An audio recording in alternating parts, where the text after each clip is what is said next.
राजस्थान की संस्कृति में गैर नृत्य को जन्म देने वाले एवं विकास की ओर अग्रसर नई नई जिला बनी इस व्यावर नगरी को नमन करती है।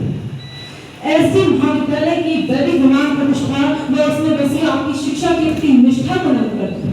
महावट वृक्ष जिसकी छांव में यह महाविद्यालय प्रकृति को एक अनूठा स्थान दिया। तुलसी को चूनर उठानी हो या मंदिरों के आसपास के क्षेत्रों को प्रकृति वन का दर्जा देना हो, यह सब हमने कालांतर से ही प्रारंभ कर दिया। और इतना ही नहीं, जब इस माँ प्रकृति ने हमें हरे भरे रंग न चुनकर भला रंग प्रदान किया, तब भी हमने इसे आदर सहित अपनाते हुए सुनहरी सौर ऊर्जा की चादर से ढक दिया एवं स्वयं को सौर ऊर्जा सूचकांक देव रमण ने आगे नारी गावे आदरती गोरागी आदरती गोरागी। उपरोक्त पंक्तियां किसी लोकगीत के साथ साथ मेरी कल्पना भी व्यक्त करती हैं कि आगामी राजस्थान 2030 कैसा होगा। असीम सौंदर्य व पवित्रता की प्रतीक विजयनगर नदी को नमन करती है। वह वटवृक्ष जिसकी छांव में यह महाविद्यालय फलफूल रहा है, उस वटवृक्ष की छांव सम्मानित मंच को नमन करते उस परम पिता परमेश्वर को जो मुझ में वक्ता बनकर बोल रहा है, आप में श्रोता बनकर सुन रहा है और इस पांडाल के कण कण में विद्यमान है। महोदय, हम चांद पर पहुंचने के बाद भी गाय, गंगा और जन्मभूमि को मां कहना नहीं, और इसी के दम पर हम पूरे देश में अभी पूरे विश्व पर नेतृत्व करने की हिम्मत रखते हैं।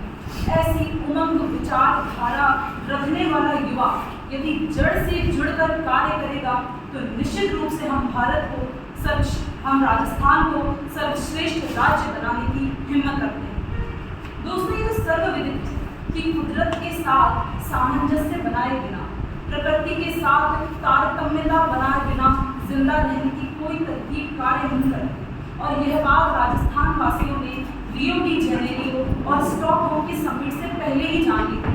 इसलिए हमने हमारे परिवारों में, हमारी परंपराओं में, हमारे त्योहारों में प्रकृति को एक अनूठा स्थान प्राप्त करा है।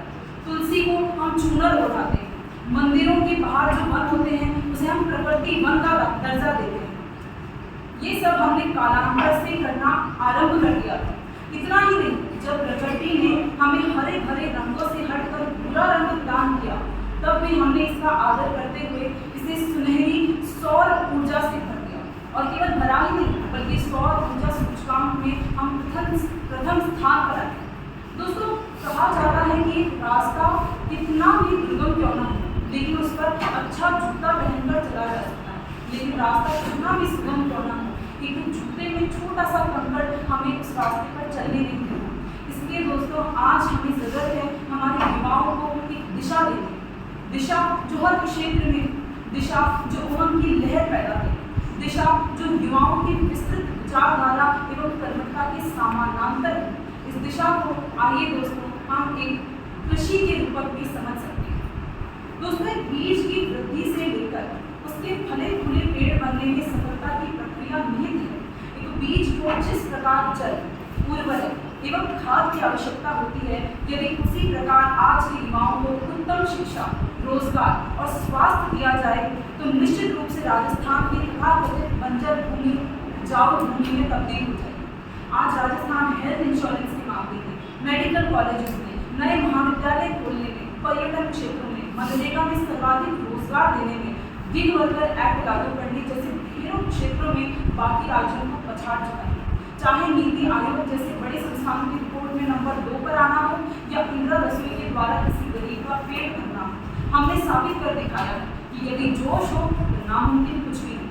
जब कोरोना महामारी ने पूरे भारत को अपनी अंधकार की बेड़ियों में जकड़ लिया था, तब भी भीलवाड़ा मॉडल उस अलग की तरह खड़ा जलता रहा जिसने स्वयं जलकर दूसरों को राह दिया। परंतु दोस्तों, जिस प्रकार पेड़ में कीड़े लगकर उसे पूरा नष्ट कर देते हैं, उसी प्रकार एक राज्य की खामियां पूरे प्रदेश को नष्ट कर सकते हैं। अब भी हमें कुछ क्षेत्रों में सुधार की आवश्यकता है, जैसे कि महिला सुरक्षा, प्रौद्योगिकी, अन्य राज्यों पर निर्भरता, युवाओं का केवल सरकारी नौकर बनने का सपना देखना, सरकारी परीक्षाओं में धांधलीबाजी, हर घर जल का न पहुंच पाना। ऐसे क्षेत्रों में हमें और अधिक कार्य करने की आवश्यकता है। एग्रो फार्मिंग और एग्रो टूरिज्म के क्षेत्र में प्रथम स्थान प्राप्त करने में अवसरों का सदुपयोग। ग्रामीण ओलंपिक से प्रेरणा लेकर इस प्रताप की भूमि के वंशज नीरज चोपड़ा की तरह अपना भाला सबसे आगे पहुंचा पाए, ऐसे राजस्थान 2030 की मैं कल्पना करती हूँ।